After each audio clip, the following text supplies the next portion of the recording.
Hi, welcome to Simple Confident Cooking. I'm Anna Darden. I'll be your host this evening. And I want to welcome my wonderful studio audience that I have tonight. And I'm also very excited that I have two people who are going to be cooking along with me. Corinne that's in Florida, and then also DDA here in Napa. So glad you guys are there. And so DDA, I'm making boeuf bourguignon for you tonight, and I'm also doing a vegetarian version with mushrooms. And so Corinne is going to be making the mushroom version, and then DDA is going to be cooking with me doing the beef version. So actually, John is going to do it. Yeah. Oh, fantastic! I'm just going to eat it. Excellent. Well, once again, we're here I am, the American, teaching the Frenchman how to cook. I'm going to work on this. Next time you'll show me how to do French food. Okay, so we're going to start. The beef one takes a little bit longer, so we'll start with this one. And what I'm going to do is I'm going to start with the bacon. So we're going to cut up. I have about 5 strips here. And what we're going to do is just kind of break it into parts and we're going to start rendering the fat off of it. So that's going to be our cooking oil that we'll use for the beef version. And so I'm cooking this at about kind of a medium-high temperature. If you were at home, this would be kind of like maybe 8 on your coil burner. And so we'll kind of evenly distribute them at the bottom of the pan. And while that is cooking, we're going to get our beef ready. So right now I'm going to do about 1 pound of beef. And this would serve maybe 3 to 4 people. So we want to first of all make sure that our pieces are pretty equal in size. These are a little bit larger, so we're going to kind of cut them down just to make sure everything is about the same size. So what are you using, Anna? I am using this is just kind of a stew, and they already have them cut up for you, so it's really easy to use them. Kind of saves a little step. And I like to use a really good quality beef, kind of organic, grass-fed, happy creatures if possible. And what we're going to do is we're going to toss these with a little bit of flour and salt, and check on my bacon real quick. I like to use a little splash guard when I'm cooking that, otherwise it can make a mess. Okay, so with our beef, we're just going to put a sprinkle of flour on it, and a little bit of salt, and I would use a little bit of pepper, but I forgot my pepper today, so we're not going to do pepper until later. So basically, we're just going to give these a nice toss. So they're well coated, kind of look like this when they're done. Just so they have a little bit of flour. And so it's going to make kind of a roux, which is going to be the thickening for kind of your stew, which is actually what we're going to do next month. We'll be focused on roux. So this will be your introduction to the roux. Okay.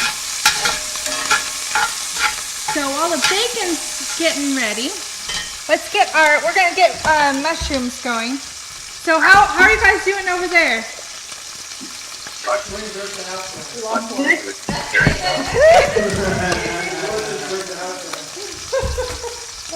Pretty good. Typically I would not use the same knife for both people, because your vegetarians will not be excited about using the same knife and cutting board, but in the studio this is what we have to do. Okay, so then with the mushrooms, we want to have them cut into a nice, probably kind of a similar size. For one thing, it'll look more similar to the beef version, but also it gives it a really great meaty texture. So this is what it looks like over here. A little ways around. And we're going to use butter. So with our meat version, this bacon is going to render probably about 2 to 3 tablespoons of fat. So we're going to do a similar amount for the for the vegetarian. So start off with that. I might even need a little bit more than this. Okay, so let's get this one going at the same time. And our bacon should be just about ready now. You just want to make sure that it's nice and brown, and then you can see how much of the bacon fat is accumulating here. And what's really great to do in general if you're making a bacon, now if you cook it too hot, it's going to burn, and then you kind of lose a really great flavor of it. So if I was just cooking bacon, I always pour off the fat and use it and kind of save it in a little ramekin. It's fabulous to cook with, and you can pour it through a paper towel to kind of drain off any of the imperfections. And then you're, woo, whoops, too much oil. Then we use it the same way that you would use, so I got a little excitement over here. And you would use it the same way that you'd use like a butter or a oil. Okay, so this is looking great, and we're going to just pull this off and set it to the side. Didier, how's it going over there? Very good. Sean is doing very good. Putting up the bacon from the cast iron. Fabulous. So, are we on time here? Are we doing good? Good. I'm gonna start putting the beef in, and it's gonna go into the same bacon fat right here. That's good. So we don't need any more of oil to go in there. There's plenty of it in there, so that'll be perfect to use. And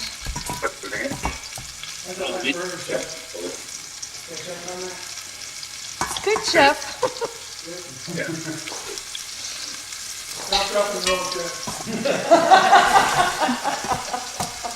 So I like sorry, this is our first time, this is the maiden voyage for this burner, so hope for the best. and let's see. Okay, so I love to use a cast iron. You can start your cooking process in here, and what's great about this is that it can go straight from the burner to the oven. So, fine. And basically we're just going to try to get a nice sear on each side of the beef. Okay, and over here,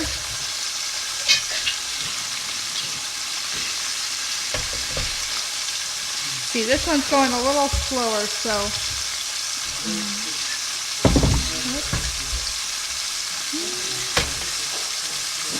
I'm going to try this one again in a minute. That looks great. Okay, so now that this one is going, we're going to kind of look for a coloring, like a little caramelization on each side. So we'll just keep turning them over.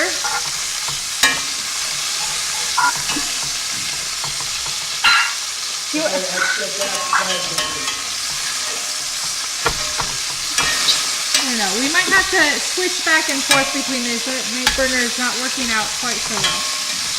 Okay, so these ones will keep kind of twisting over. And what we would do with the mushrooms is start sauteing them in the pan here till they get a nice brown color on them as well. Okay, the next thing we're going to do is we're going to be adding in, we'll pull the beef off to rest for a minute, and after that we're going to add in our mirepoix, which is onions, carrots, and celery, kind of the holy trinity of France. And so I think it's really important to start with great ingredients. As I probably mentioned to you last time, I'm pretty particular about starting out with good ingredients because that's what gives you the best results in the end. So we have, kind of don't use a lot of recipes. I like to use them more as guidelines. And you can see with these carrots, there's so many different sizes of kind of 1 carrot in size. And then here, this is another carrot in size. So if your recipe says 1 carrot, it's a lot of difference between the two. So you want to what you want to look for more is kind of equal parts. So you'll have kind of, like if you thought of a cup of each of them, then you'll have equal proportions as opposed to saying just 1 carrot with 1 stalk of celery.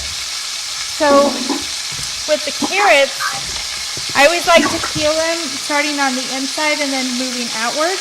Because if you are peeling towards yourself, it can cut yourself very easily. But also you have a lot more control over the carrots. Check on our beef real quick.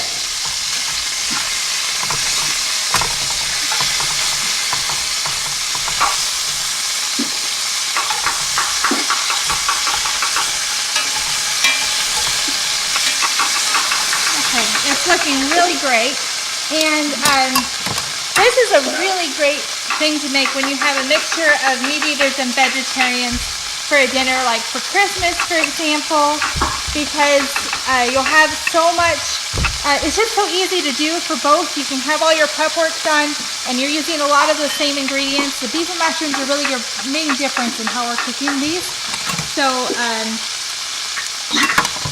a lot of people think that vegetarians are very difficult to cook for, and we have about every different food allergy, I think, in my family possible. We have nut allergies, vegetarians, vegans, people who eat anything under the sun.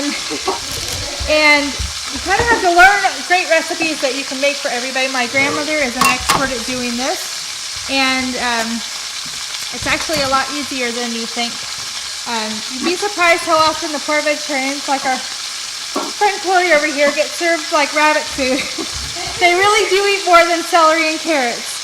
So they will love you if you invite them over to dinner and make them something like this. So give this guy a nice peel.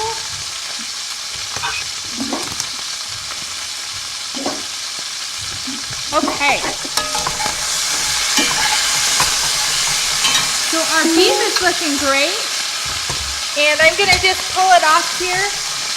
And my pan's still pretty hot, but I'm going to switch over to the mushroom one. Didier, how's it cooking over there? It's crazy. It smells good. Good. How about you, Corinne? What are you doing? I'm resting the beef. So this helps, just like when you sear a steak, if you cut it right away, all the juices will come right out. And if you let it rest for a moment, it just kind of lets it settle down. And so that's a great thing to do. And I'm going to switch over to the mushrooms for a minute here. But we'll add a little bit of the, we already have a pretty hot pan. So we can add a little bit of the mushrooms and onions in here and get them going. Add it.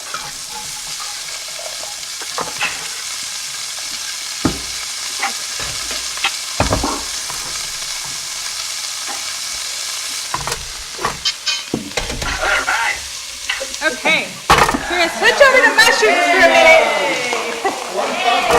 Part 1. This is the maiden voyage of my new wooden spoon. I love wooden spoons. This is Christmas present, so it's going to be the maiden voyage on this.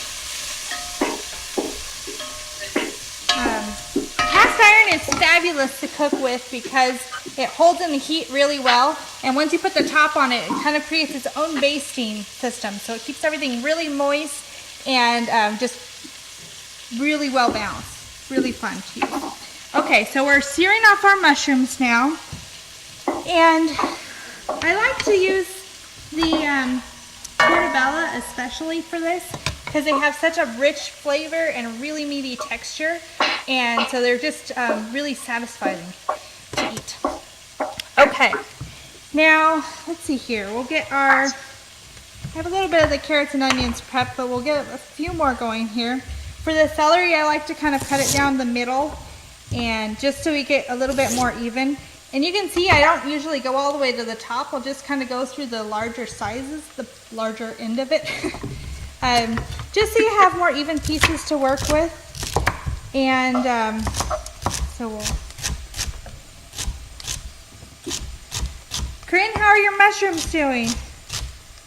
Well, I think they're doing well. I'm using also portobellos primarily.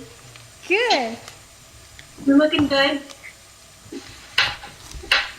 Mushrooms are fabulous to do in the beef one as well. Usually we'll add it in a little bit later in the process for a beef, just because they have a shorter cooking time.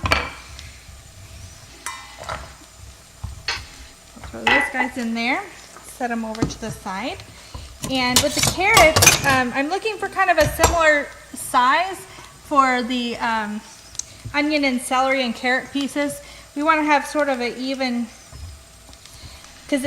so they cook evenly, so we'll kind of try to keep those pieces looking about the same size. And so for this carrot, this one's a little bit smaller, so I don't need to really cut it in half. If I was using a great big carrot like this other one, we would need to probably cut this one in half or even in quarters, otherwise you have great big chunks. Carrots are actually, they're such a simple vegetable and really one of the most incredible flavors, but they're just really boring and bland if you don't have a good one to work with. And so I think it's very much worthwhile to get one that has kind of an organic, or you can get local ones. The flavor is just so much more it's so much more carroty. There's no other way to say it. Actually, so I lived in London for a while, and one of the things that they did is a carrot soup, and it sounds like kind of gross. They did a carrot and coriander soup, and it became one of my favorite things because the carrots it's a cooler climate, and they just kind of are really watery and just really great earthiness. It became kind of my favorite soup when I lived over there. And what I found is that really, if you can find that same flavor here, it just is kind of, you have to just know that you're getting good ones to begin with. So we're going to add our mirepoix in this one as well. And I have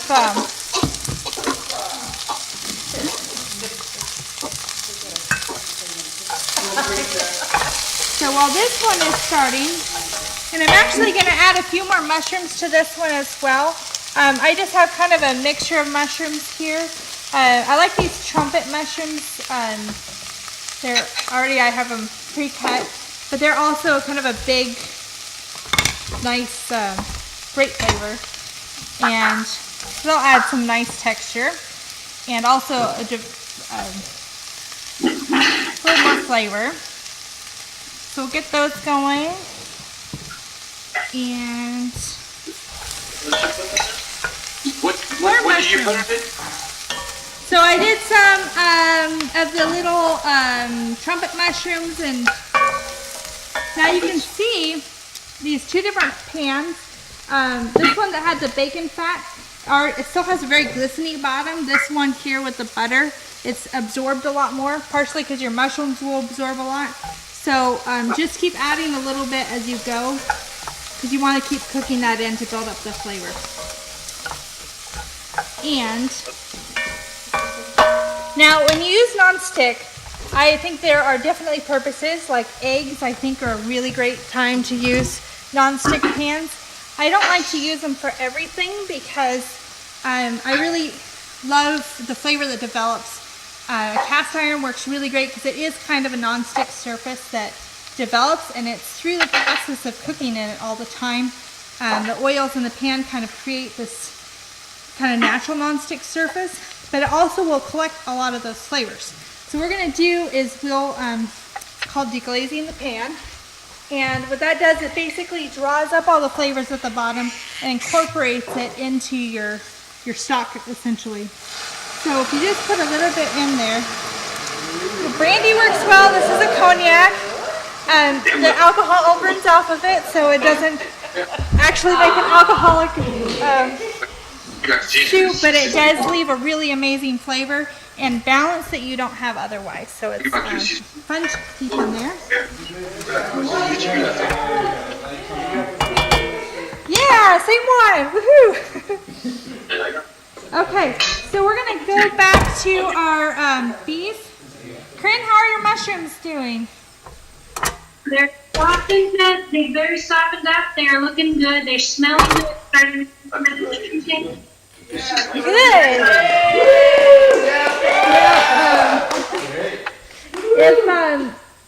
If you see, let me try to get a little mushroom so you can see it. I like to have the kind of the caramelization on there. So, ooh, it's hot. But so it has a nice golden brown on it.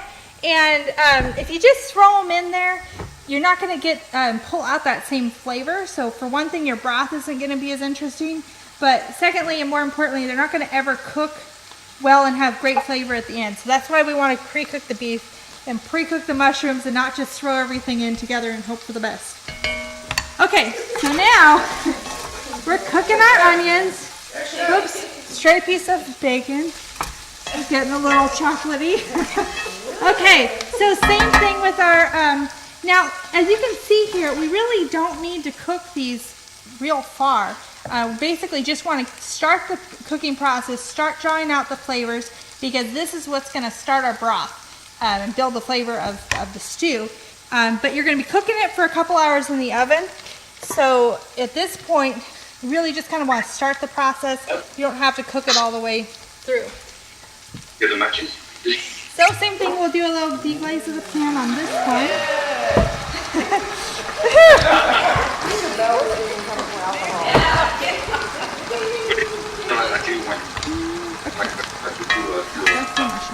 Okay, now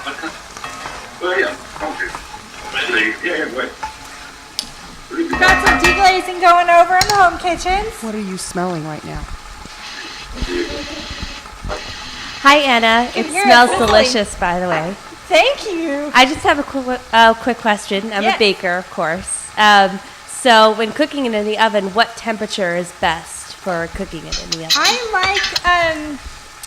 I like to cook it at about 275 to 300. This is a stew, like the start to finish process, it'll take for the beef about 3 to 4 hours. And we're not going to wait that long today.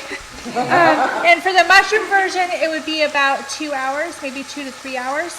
Now, once we finish the basic process, you can actually put it in the refrigerator and pull it out later and finish it like the next day, for example, and throw it in your oven. So you do like your prep work first and then throw it in the oven when you have company coming over the next day. That's what I like to do. That's what I did last time you were over. And in that case, I would, especially if you have the cast iron pan to cook in, I would put that on the stovetop and bring it up to temperature first. So like if you're making a soup, you want to bring it to a boil and then put it in the oven. So you're starting out with something hot like you would. From here, we would just go directly in the oven. So that's why you have the 275. So with the beef, it does really well. Beef and pork, if you like a pulled pork, the lower and slower you cook them, the more tender the meat is going to be at the end. And with the mushrooms, you don't need that much time, but also the low temperature is going to do that same slow braising. Yes. Okay, so now we're going to be adding in our tomatoes. So I usually like to use fresh as much as possible, but especially in January and with this type of a stew, which is perfect for winter, got to use the canned tomatoes sometimes. And so here's this one I really like, San Marzano. A lot of restaurants use them, and they do a great job Italian. And so there's kind of two options. There's tomato paste and then also pureed. I kind of use them interchangeably for this type of thing. The paste, you're going to add a little bit more water because it's obviously super concentrated, whereas with the puree, it's already quite watery, so you're not going to need to add as much water to your overall finished product. So we're going to throw in the beef and bacon that's been resting there. And kind of just bring it back up to temperature. And then we're going to add in the tomatoes. So we'll do,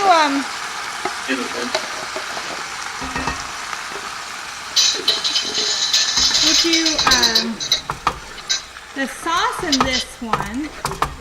And what I would do, I always like to do, just kind of give the can a little bit of a rinse. Because we'll need a little bit more water in here anyway, and then you kind of rinse out the can. So that's that one. And I'm going to switch back over to the mushroom, and we'll just keep going back and forth here. A minute.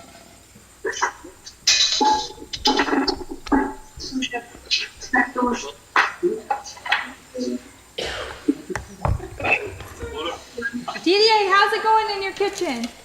Good, good. It smells so good. Okay.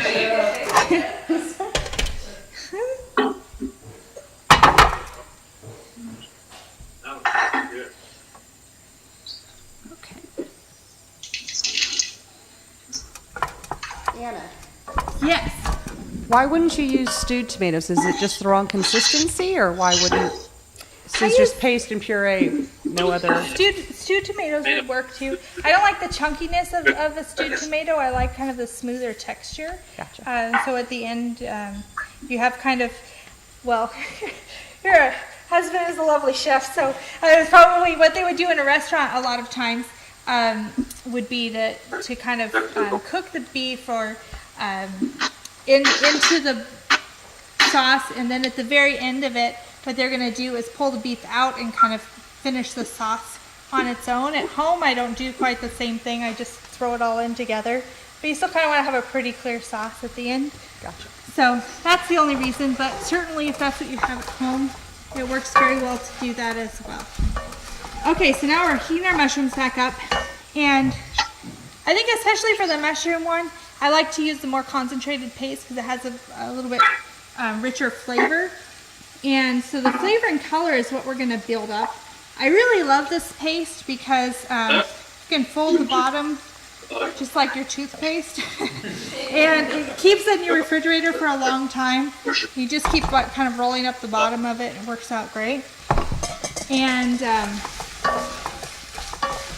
it's going to help a lot with the caramelization too of the mushrooms and building those flavors. Now, since we're using the tomato paste for this one, we're going to have to build the broth, and so we'll use the water for that. But they're certainly interchangeable. We could do it either way.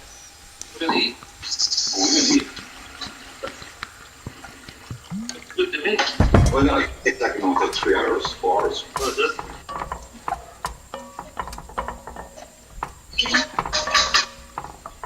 Corinne, how are your mushrooms coming along? No, Are you going to I need the camera right over the top so you can see. That's going to be better. Didn't I give you one the other day? Anna, I have a quick question. So how did you come across this dish? Is it something that you read about, you grew up with? What's kind of the backstory of It's this one dish that for you? I actually probably fell in love with at Bistro Gentil in Yountville, which is down the street from my house. And probably one that I had on my first date with my sweet husband. So, you know, you gotta learn how to make these things. I think that's probably the first time that it was so memorable to me that I just had to go home and try to figure out how to make that same flavor. Yeah. Now we're gonna do. Okay, where are? These two reach down, we need to let go of the one. Sean, how are you doing? We're getting there. Good there. Okay, good. I ran out of wine though. We have more right here. Here, bring over your glass. Okay, so we're gonna add in. Well, let's see here. So for the mushroom one, Worcestershire. I never can say this right. Worcestershire. So we'll add a little bit of the Worcestershire sauce in there, and then I like to use balsamic glaze. It's kind of a more concentrated version of balsamic vinegar, but it'll also add to the deep coloring and also the richness in the flavor. And actually, it's just a little splash of soy sauce. Kind of adds kind of the umami. So I just put a little splash of that in there and give this a What was little it? stir. Soy sauce. It's actually in Worcestershire sauce as it is. No, I just scared the Frenchman. For the vegetarian one though, it adds kind of it just balances out the flavors, rounds them out a little bit, and you don't have that depth. I just lost him. Forget it.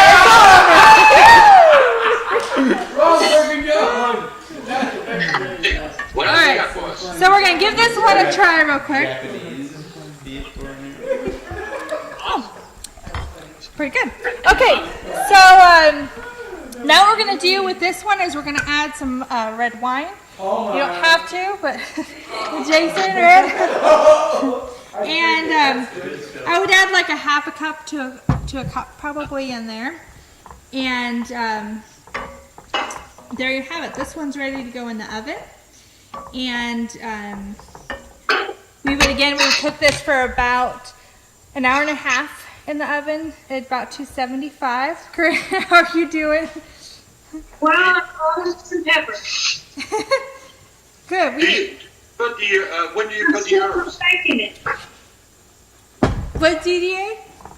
At what point you put the herbs? The bay leaves and all that? Later? Right now. You know?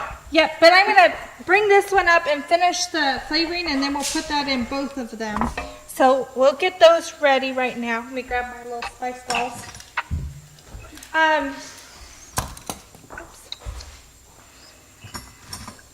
My friend was asking about this on Facebook the other day, and you certainly could just chop in the herbs and throw them in.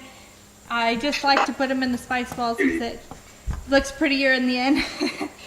So what we're going to start out with is similar to what we did with the French onion soup.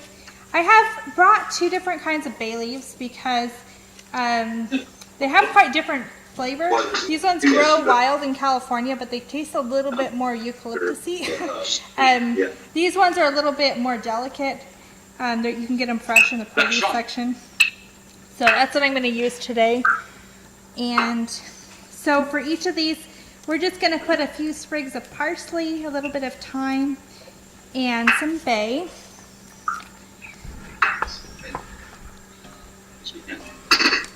Now with your beef, you can have a little bit more flavor already built in because of the beef, and the bacon is already going to give you a pretty nice head start on that. I would add just a little bit of the Worcestershire in here, and probably a little bit of, I like the balsamic because it gives a nice balance. It's a little bit of acidity and a little bit of sweetness.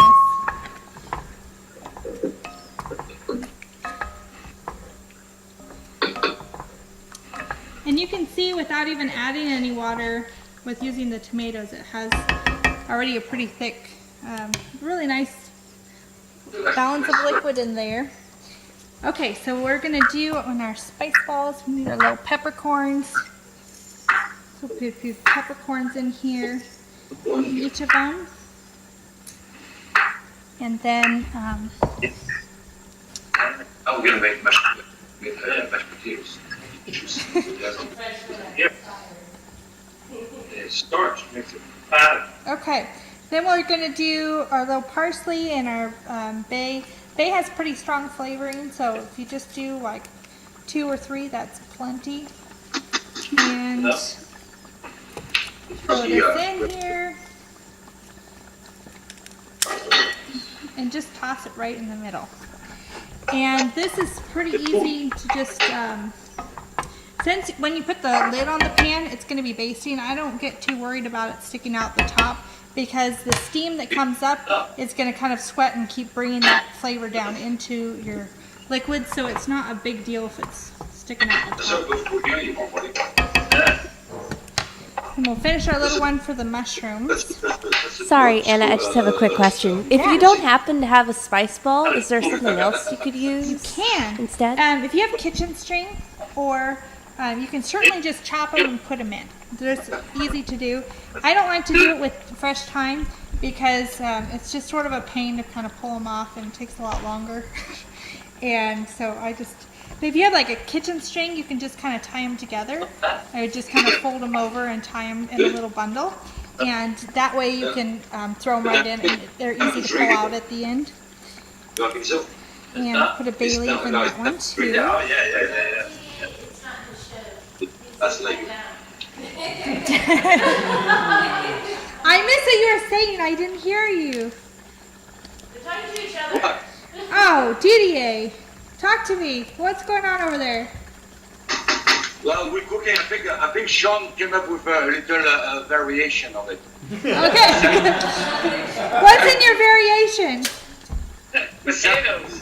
He's putting potatoes and that. Good. And, I was making for the mashed potatoes and so this is all packed up. Very good. But it smells good though. So we can put a little more red wine in this one as well. And More red wine? a little more red wine. Okay. And let's see here. And then sometimes I put a little bit of brown sugar as well.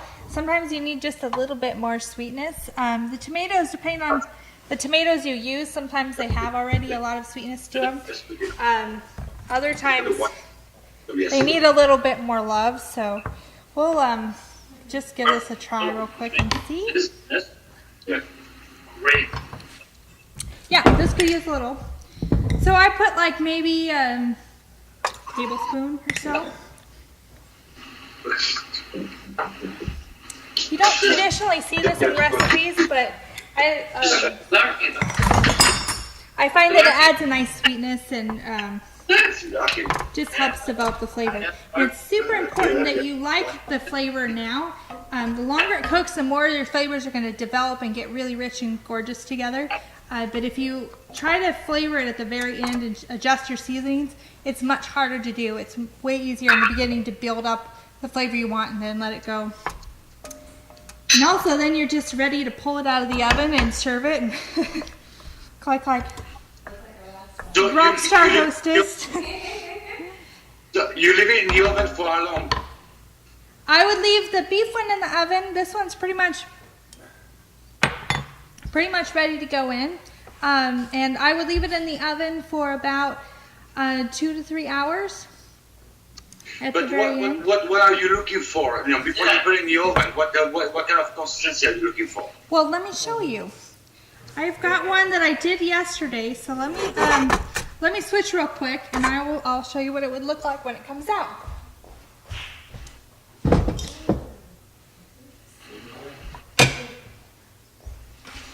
So Can you have James run some over here? yeah, he's over here. All I heard was when you guessed. It's not my James, fault. can you bring some over here? Whatever. What are you implying?